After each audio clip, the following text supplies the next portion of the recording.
wabarakatuh. Perkenalkan, saya Natasha Xilia Putri Ramadhani dari Universitas 17 Agustus 1945 Surabaya.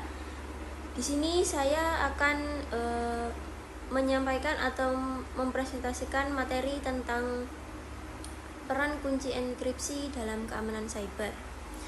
Yang dimana topik ini itu sangat penting di era digital karena hampir semua data itu baik dari data pribadi, keuangan, hingga data komunikasi itu disimpan dan dikirim melalui atau secara digital. Dan untuk menjaga keamanan data tersebut, salah satu mekanisme yang paling penting yaitu enkripsi.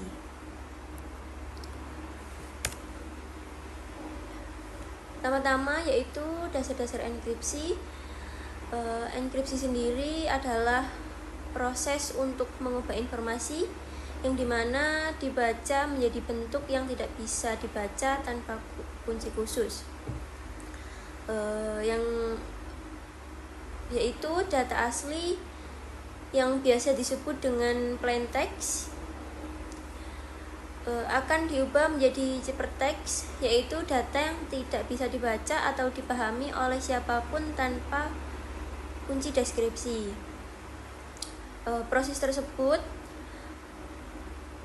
dilakukan menggunakan atau dengan algoritma matematika dan kunci rahasia. Tujuannya apa? Tujuannya yaitu supaya hanya pihak yang berwenang saja atau pihak tertentu saja yang bisa mengakses isi data tersebut, dan untuk menjaga kerahasiaan dari akses-akses yang tidak sah. Jenis-jenis enkripsi ada 3, yaitu yang pertama simetris, yang kedua asimetris, dan yang ketiga hibrida. Untuk yang simetris itu enkripsi dan deskripsi menggunakan kunci yang sama. Jenis ini atau jenis tersebut lebih cepat dan ringan, tapi kuncinya harus dijaga baik-baik karena semua orang yang mempunyai kunci bisa membuka data. Contohnya yaitu algoritma AES dan DES.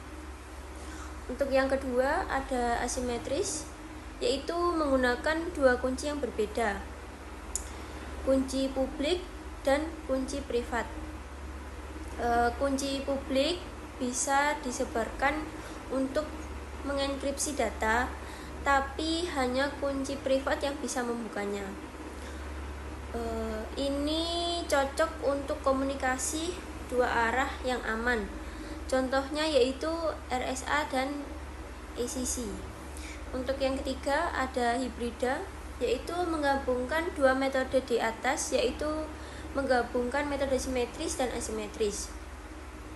Biasanya dilakukan dalam sistem komunikasi online seperti HTTPS agar lebih efisien dan tetap aman.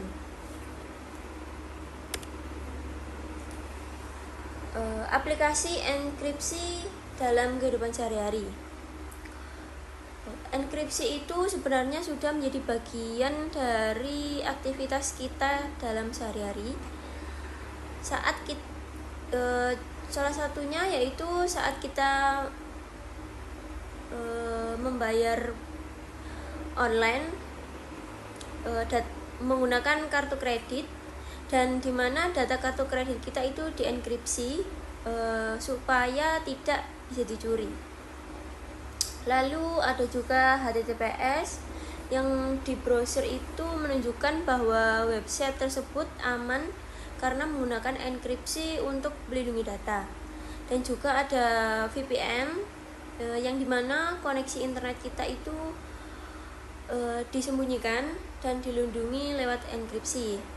Dan yang terakhir itu ada email, yang dimana kita itu bisa email yang kita kirim itu bisa dienkripsi supaya isinya tidak bisa dibaca oleh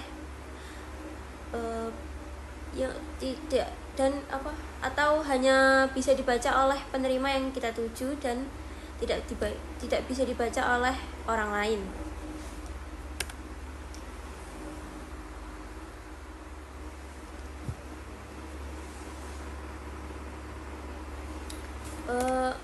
Semua yang sudah saya jelaskan itu menunjukkan bahwa enkripsi itu bukan cuma untuk mahasiswa IT atau teknik informatika, tetapi juga langsung berkaitan dengan privasi kita sehari-hari. Lalu ada pentingnya deskripsi. Tadi saya sudah menjelaskan tentang enkripsi. Sekarang data enkripsi. Tentu saja kita itu butuh cara untuk mengembalikannya ke bentuk semula, dan itu dilakukan melalui proses deskripsi. Dengan deskripsi tersebut hanya bisa dilakukan dengan kunci yang tepat. Dengan kata lain, meskipun data tersebut jatuh ke tangan orang lain, tetapi kalau mereka tidak mempunyai kunci deskripsi, data tersebut tetap aman. Hal ini juga penting dalam sistem legal agar hanya pihak yang sah atau pihak tertentu yang bisa mengakses informasi tersebut. Lalu ada enkripsi dan ancaman cyber. Di tengah banyaknya serangan cyber seperti peretasan, malware, dan pencuri data, enkripsi tersebut menjadi garis pertahanan paling depan. Dengan enkripsi tersebut, jika data berhasil dicuri, tetapi isinya tetap tidak bisa dibaca tanpa kunci. Namun tentu saja ada tantangan seperti serangan brute force, lalu ada serangan brute force dan eksploitasi kelemahan algoritma yang mencoba menebak kunci secara terus-menerus atau kelemahan pada algoritma tertentu. Oleh karena itu, teknologi enkripsi itu terus dikembangkan agar bisa mengatasi ancaman yang semakin kompleks. Lalu ada masa depan enkripsi. Seiring perkembangannya teknologi pada negara Indonesia atau bisa jadi di dunia juga, enkripsi itu juga terus berkembang. Beberapa tren di masa depan antara lainnya yaitu ada enkripsi kuantum yang dirancang agar tetap aman meskipun dihadapkan pada kekuatan komputasi komputer kuantum. Yang kedua ada homomorphic enkripsi, yaitu metode yang menggunakan data diproses tanpa harus dibuka terlebih dahulu. Yang ketiga ada peningkatan AI atau machine learning, itu untuk menciptakan algoritma enkripsi yang lebih dinamis, adaptif, dan tahan terhadap jenis serangan baru.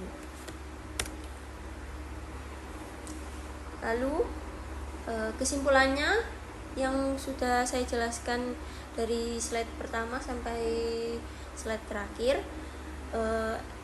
enkripsi sendiri adalah fondasi penting dalam menjaga keamanan, kerahasiaan, dan kepercayaan dalam dunia digital.